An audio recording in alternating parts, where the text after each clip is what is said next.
বলি ওগো, তোমার ঘুম কি ভাঙলো? বেলা কত হলো সে খেয়াল কি আছে? ওগো ওঠো ওঠো, বেলা অনেক হয়ে গেছে। আজ কি কাজে যাবে না নাকি? বলি কাজ নেই বুঝি আজ? কি বলো গিন্নি?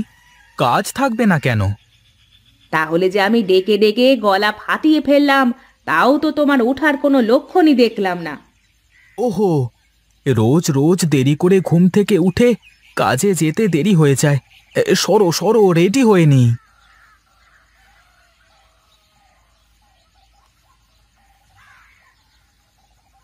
বাহ গিন্নি, তোমার হাতের রান্না না খেয়ে কাজে গেলে মনে হয় সারাদিন খিদে লেগেই থাকে আমার, বুঝলে? থাক, অত প্রশংসা করা লাগবে না। তোমাকে একটা কথা বলবো? হ্যাঁ হ্যাঁ, বলে ফেলো বলে ফেলো, এত ভাববার কি আছে? না, তুমি কি মনে করবা তাই বলিনি। আজ কদিন ধরেই বলবো বলবো ভাবছি। আরে অত বাহানা না করে সরাসরি বলে ফেলো দেখি, তোমার কি লাগবে? আমার না একটা নতুন শাড়ি লাগবে। কয়েকদিন পরেই ও বাড়িতে তো অনুষ্ঠানে যেতে হবে। আরে অনুষ্ঠানের তো এখনো অনেক দেরি আছে, দেখবো নে। শোনো না, সেদিন যে শাড়িটা তোমাকে দেখালাম, আমার কিন্তু ওই শাড়িটাই লাগবে। আচ্ছা আচ্ছা, ঠিক আছে, তোমাকে ওই শাড়ি কিনে দেব। এই এখন একটু চুপ করো। আরে আরে, থাক থাক, আমাকে আর দিও না। কি যে বলো, তোমার জন্যই তো আমি এত সুন্দর করে রান্না করি। তুমি না খেলে কে খাবে বলো? মাকে খেতে দিয়েছ? উমা, মা কি এত সকালে খায় নাকি? সে পরে খেয়ে নেবে। মা, আপনার জন্য মাছের মাথাটা রান্না করেছি। আপনি তো মাছের মাথা খেতে খুব ভালোবাসেন। হ্যাঁ গো ছোট বৌমা, আমি আমার বাপের বাড়িতে মাছের মাথা ছাড়া তো খেতামই না। পরে বাড়িতে আসার পর যখন তোমার শ্বশুর মশাই জানতে পারলো, তখন সে চুপি চুপি আমাকে তার পাত থেকে মাছের মাথা উঠিয়ে দিত। আর আপনার ছেলেকে তো পাতে যাই দিই সব খেয়ে সাবার করে ফেলে। একবার শোনেও না আমি খেয়েছি কিনা। ও ছোটবেলা থেকেই অমন। ওর খিদে পেলে মাথার ঠিক থাকে না, আর খাওয়ার সময় এদিক ওদিক তাকায় না। মা, রান্না কেমন হয়েছে বললেন না তো? খুব ভালো হয়েছে মা। তোমার হাতের রান্নার কোনো জবাব নেই। কেন, আমার হাতের রান্না কি ভালো না মা? না না, আমি কি তা বলেছি নাকি? তোমার হাতের রান্নাও বেশ ভালো। তুমি যেমন ইলিশের পাতুরি ছোট বৌমার থেকে ভালো করতে পারো, তেমনি ছোট বৌমাও লাউ চিংড়ি ভালো রান্না করতে পারে। আচ্ছা মা, আপনি সত্যি করে বলেন তো, কার হাতের রান্না বেশি সুন্দর? এ কেমন প্রশ্ন আবার! বললামই তো, দুজনের হাতের রান্নাই সুন্দর। আচ্ছা মা, আপনি বসে খান, আমি উঠানটা ঝাড়ু দিয়ে ফেলি। আর ছোট, তুই সব কিছু গুছিয়ে থালা বাসনগুলো মেজে ফেল একটু।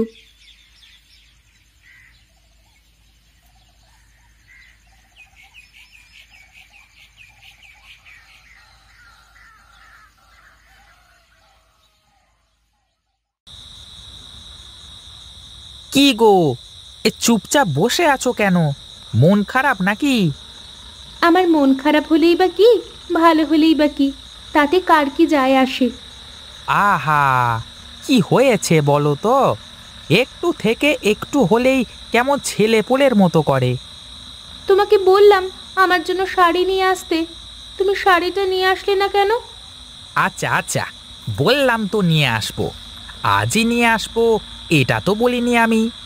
বুঝেছি, তুমি আমার জন্য কিছু আনতে ভয় পাও। এ আবার কেমন কথা? তোমার জন্য কিছু আনতে আমার আবার ভয় কিসের? না, যদি তোমার ছোট ভাইও তার বউয়ের জন্য কিনতে চায়? কিনলে কিনবে, আমাদের তো ভাগের ব্যবসা, ওরও যেমন অধিকার আমারও তেমন অধিকার। অত কিছু বুঝি না, তুমি কালই আমার শাড়িটা এনে দেবে। শাড়ির সাথে ম্যাচ করে তো পেটিকোট, ব্লাউজ এসব বানাতে সময় লাগবে। আচ্ছা ঠিক আছে, আমি কালই নিয়ে আসবো। এখন ঘুমিয়ে পড়ো তো দেখি।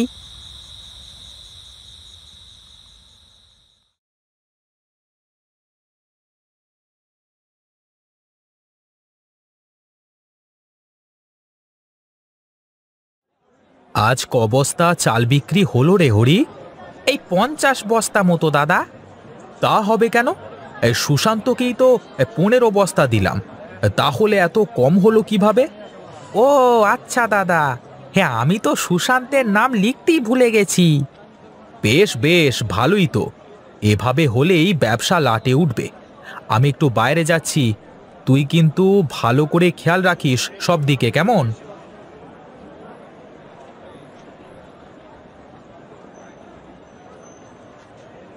তা কি খবর হরিদা? ব্যবসা তো খুব করছো দুই ভাই। আমি আর কি ব্যবসা করি, সব তো দাদাই করে। আমার কাজ খালি বসে বসে হিসেব রাখা। তবে যাই বলিস, দাদা কিন্তু ব্যবসাটা বোঝে, বুঝলি? তা না হলে এই খারাপ সময়েও কেমন ব্যবসাটাকে টিকিয়ে রেখেছে। হ্যাঁ রে দেবু, এটা এখন বল দেখি তোর কি লাগবে? দাদা, আমার তো 10 বস্তা চাল লাগবে, কিন্তু এখন টাকা দিতে পারবো না, বুঝলে? 2-4 দিন পরে নিতে হবে কিন্তু। আমি তো বাকি দিতে পারবো না ভাই, তুই দাদার সাথে কথা বলে দেখ। দাদা তো চলে গেল, তুমি আগে থেকে বললে না।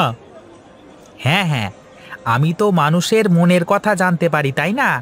জানবো তুই এসে বাকির কথা বলবি, চত্ব সব। আচ্ছা ঠিক আছে ঠিক আছে, দাদা আসুক তারপরেই কথা বলবো নে। এখন আমি গেলাম, কেমন?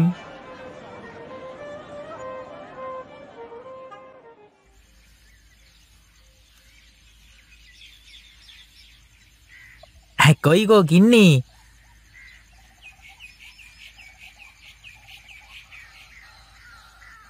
এই নাও তোমার শাড়ি। হ্যাঁ গো, এটা তো ওই শাড়িটাই। এই দেখো ঠিক আছে কি না। খুব কষ্ট করে, অনেক দামাদামি করে তারপর নিয়ে এসেছি। না নিয়ে আসলে যে আজ তোমায় ভাতও দিত না খেতে ঠাকুরপো। ঠিকই বলেছ বৌদি, কি আর করব, তোমরা যা বলবে তা না শুনলে তো ঘরে শুতেও দেবে না। আমার আর সেই কপাল নেই রে ভাই। তোর দাদা তো আমাকে চোখ রাঙিয়েই চুপ করিয়ে রাখে। চলো ঘরে চলো, আমি তোমাকে খাবার দিচ্ছি।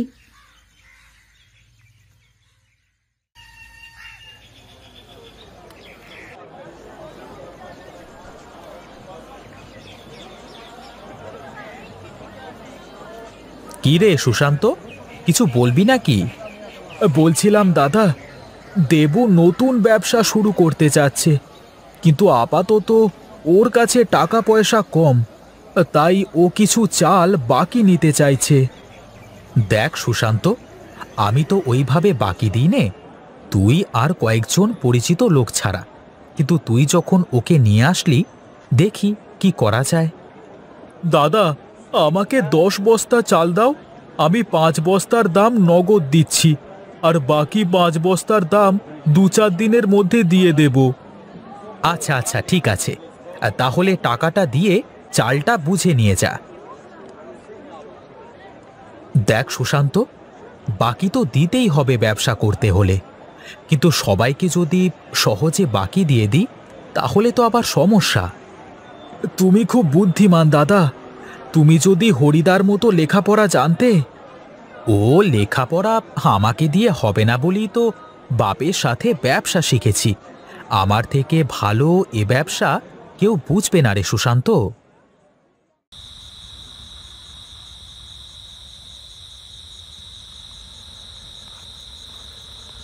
কি গো, মুখটা অমন প্যাঁচার মতো করে বসে আছো কেন? কি হয়েছে? ও তোমার দেখা লাগবে না, তুমি তো কিছুই চোখে দেখতে পাও না। যা বাবা, আমি আবার কি করলাম? কি হয়েছে বলবে তো আমাকে? আজ হরি ওর বউয়ের জন্য শাড়ি কিনে এনেছে। কই, তুমি তো আমার জন্য কিছুই আনলে না। ও তো অনুষ্ঠানের জন্য কিনলো, আর তোমাকে তো সামনের মাসেই না নতুন শাড়ি কিনে দিলাম। দিলে তো হয়েছে কি, এখন আমারও ওই রকম শাড়ি লাগবে। বুঝেছি, তা আগে থেকে বললেই তো হতো, একসাথে দুটো কিনতে বলতাম হরিকে। তোমার তো আমার কথা মনেই থাকে না, তুমি শুধু তোমার ব্যবসা আর কাজ নিয়েই থাকো। আচ্ছা আচ্ছা, আমার ভুল হয়ে গেছে, এখন চুপচাপ শুয়ে পড়ো। আমি কালই হরিকে বলবো, ও আর একটা শাড়ি তোমাকে এনে দেবে। একই রকম শাড়ি লাগবে কিন্তু আমার। আচ্ছা বাবা, আচ্ছা, ঠিক আছে, একই শাড়ি এনে দেবে। এখন চলো, ঘুমাও।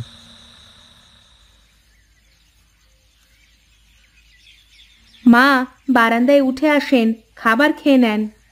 এখানে রোদে বেশ ভালো লাগছে, তুমি খাবারটা এখানে নিয়ে এসো দেখি।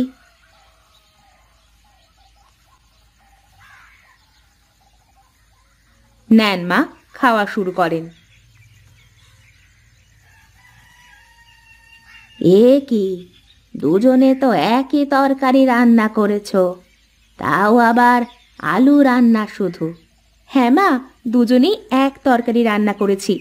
এখন আপনি খেয়ে বলুন তো, কার রান্না ভালো? বুঝেছি বুঝেছি, তোরা আমার কথায় সেদিন রাগ করেছিলি বোধহয়। না মা, রাগ কেন করব? আসলে ছোট বলল যে অন্য তরকারিতে তো মশলা টশলা সব দিয়ে আলাদা আলাদা করে রান্না করা হয়, তাই হয়তো আপনি বুঝতে পারেন না। তাই একই তরকারি রান্না করেছি, যাতে আপনি বলতে পারেন কার রান্না ভালো। কি ব্যাপার মা, তুমি উঠানে বসে খাচ্ছ কেন? ওরে দেখ দেখ, দু বউয়ের প্রতিযোগিতা চলছে। দু বউ আমার জন্য আলু রান্না করেছে, এখন খেয়ে বলতে হবে যে কার রান্না ভালো। তোমরা কেউ হেসো না তো। মা, আপনি খেয়ে বলেন না। এই নাও বৌদি, এই তোমার শাড়ি, এই দেখো ঠিকঠাক আছে কি না। দেখো গিন্নি, দেখো সব ঠিকঠাক আছে তো?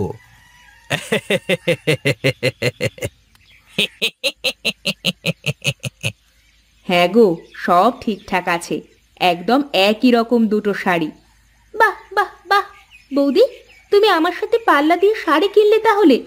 তার মানে তুমি সব সময় আমার সাথে পাল্লা দাও? আহা, কি যে বলো না ছোট বৌমা, দু বউ তোমরা একই শাড়ি পরবা, এজন্য বোধহয় ওরা এনেছে। আর শোনো, তোমাদের দুজনেরই হাতে রান্না খুব ভালো। না মা, তা কেমন করে হয়? কারো হাতে রান্না তো একটু না একটু বেশি ভালো হবেই। ওরে শোন, তোরা হলি আমার মেয়ের মতো, আমি চাই তোরা দুজনে বোনের মতো করে এ বাড়িতে থাক। তোরা এই সংসারটাকে দুভাগ হতে দিস নে কখনো। ও, এজন্যই আপনি দুজনকেই ভালো বলছেন, যাতে কেউ কষ্ট না পায়। হ্যাঁ রে মা, কিন্তু সত্যিটা হলো দুজনের রান্নাই খুব ভালো হয়েছে, মনে হচ্ছে আলুর পাতুরি খাচ্ছি।